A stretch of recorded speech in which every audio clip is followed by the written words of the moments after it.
Welcome to the Honest Dog Breeder Podcast with me, your host, Julie Swan, where each week we dive in to discuss all things dog breeding so you can build a breeding business you love, producing dogs that fulfill their owners' dreams. I believe you can have an honest dog breeding program that also pays the bills. So throw those pods in your ears while you're cleaning kennels. I'd love to join you. In the last episode, we talked about what actually makes a good breeder. Not checklists, not rules, not appearances. Good breeders are defined by the quality of their decisions. But there's a deeper layer that makes those decisions hard to change, and that layer is identity. Because sometimes breeders aren't stuck because they don't know better. They're stuck because the better decision threatens who they believe they're supposed to be. Today, I want to talk about that breeder. The one you may need to stop being. Not because you're wrong, but because you may be shifting, pivoting, or choosing a different version of yourself. And the old identity is still quietly running the program. Most breeders don't consciously choose exhaustion. They inherit an image of what a good breeder looks like. She does everything. She sacrifices constantly. She never says no. She over-delivers. She proves herself endlessly. Somewhere along the way, hard became this ideal, and ease started to feel like cutting corners. So when something feels unsustainable, the thought isn't, this isn't working. It's, I must not be doing enough. And this is where identity overrides decisions. Breeders keep too many dogs, too many obligations, too many unnecessary systems, not because it's strategic, but because stopping feels like failure. They discount puppies to prove they're kind. They overwork to prove they care. They stay trapped, trying to live up to an identity they never chose. And the breeding world praises them for it, even when it's burning them out. I lived this myself. Early on, I believed I had to look like the most polished, official breeder from day one, even when my reality didn't support it. When I first started breeding, I learned about AKC pedigree upsells.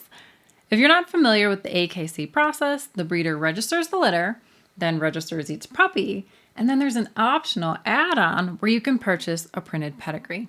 I loved that pedigree. Thick cardstock, the golden seal. It looked beautiful and official.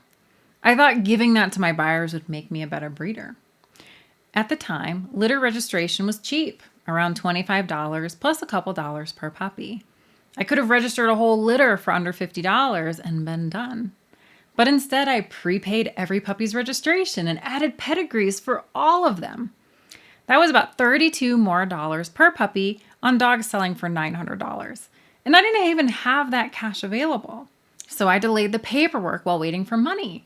Buyers got frustrated. Rumors spread that I had lied about AKC registration. I had embarrassing conversations trying to explain delays while quietly depending on that puppy money income to keep my family afloat during my divorce. Because I believed that that was the breeder I needed to be, I kept promising it. And for almost 3 years, it jeopardized my program. Not because buyers cared about pedigrees, but because I couldn't follow through on what I said I would do. Now, I still prepay registrations, but I leave pedigrees optional. Last year, 50 puppies went home and only one buyer even wanted to pay for the pedigree. They never really cared about it. They cared that I wasn't delivering what I promised. I was drowning trying to perform the identity of a better breeder for something no one valued. It's the trap. Identity convinces you that doing more equals being better, even when it's unnecessary and unsustainable. Many breeders are carrying identities like this. Real breeders don't downsize. Good breeders always say yes. If I simplify, I'm lazy. If I make a profit, I'm greedy. If I don't do what my mentor did, I'm wrong. These beliefs wear the costume of responsibility, but they quietly trap breeders in chaos. And here's what makes identity so tricky. Most of the time, you don't even realize it's there. It doesn't feel like a belief. It feels like truth. It feels like the only responsible option. Identity quietly narrows your field of vision so you can't even conceptualize another way of doing things. You know identity is running the show when you feel guilt the moment something gets easier.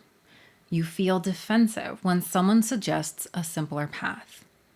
You over-explain or justify decisions you're not even confident in. You say yes when your gut says no. You keep doing things that drain you because stopping feels like failure. You compare yourself constantly to breeders who live very different lives. You feel stuck but can't articulate why. That stuck feeling is often identity protecting itself. It tells you that changing means lowering standards, being lazy, or not caring, even when the change would actually create a better outcome for you and your dogs. I see this play out constantly in coaching. Some breeders romanticize the chaos. They almost wear it like a badge of honor. Look how busy I am. Look how much I'm doing. Their programs are always overwhelming, always consuming every spare minute. And when I gently suggest that they stop doing certain things that are draining them, they immediately tell me it's impossible. There's no way they could get off the phone. Buyers have to be able to reach them at any time. Or they tell me they simply don't have time to adjust their website. Or we build a plan to move repetitive explanations into automated systems or upfront processes, and they say they don't have time to set it up, even though that setup is exactly what would give them their time back. Of course they don't have time. They're not making any. Sometimes the only way to make breeding better is to stop doing what you've always done. And the hardest pattern for me to watch is this. A breeder comes to me stressed and overwhelmed. On a strategy or coaching session, they completely unload everything that's eating their time, and my brain immediately builds a clear plan to streamline, simplify, and give them relief. We walk through options, they're excited, they feel hopeful, and then nothing changes. Months later, I'll get an email from them in desperation, and they're still exactly where they were 8 months ago, still overwhelmed, still drowning, and still unsure what to do. That's identity at work. It convinces them that the chaos is necessary, the old way is safer, and change feels too threatening, even when they know a better way exists. So here's the truth. You're allowed to evolve. You're allowed to change your definition of success. You're allowed to simplify your program and set boundaries, raise prices, or stop doing things that don't fit your life or dogs anymore. Becoming a better breeder often requires becoming a different breeder. I also worked with a breeder who became known for extremely elaborate temperament evaluations. She originally started doing them during a season when she had multiple litters at once and didn't want leftover puppies. Buyers loved the detailed write-ups, and it worked so well that it unintentionally became a part of her program's identity. The problem came later. Even after puppies were chosen and placed, those owners still expected the same long, time-consuming report. What began as a temporary marketing tool turned into a permanent obligation that drained her time and energy and interfered with the sustainability of her program. When I told her she didn't need to do it anymore and can stop, she looked at me like it wasn't even possible. That's how I knew identity was driving it. She believed those evaluations made her a better breeder and made her stand out. And they did, but she saw them as foundational instead of optional. Letting them go actually allowed her to build a more sustainable program. If something in your program is unsustainable, it has to change. Long-term success cannot magically appear after you run yourself into the ground. Sustainability isn't just financial, although that matters. It's also your time, your peace, and your capacity. You can't burn yourself out and still call your program successful or sustainable because it isn't. And remember, if you breed for 10 or 15 years, you are not going to be in the same stage of life where you end as when you began.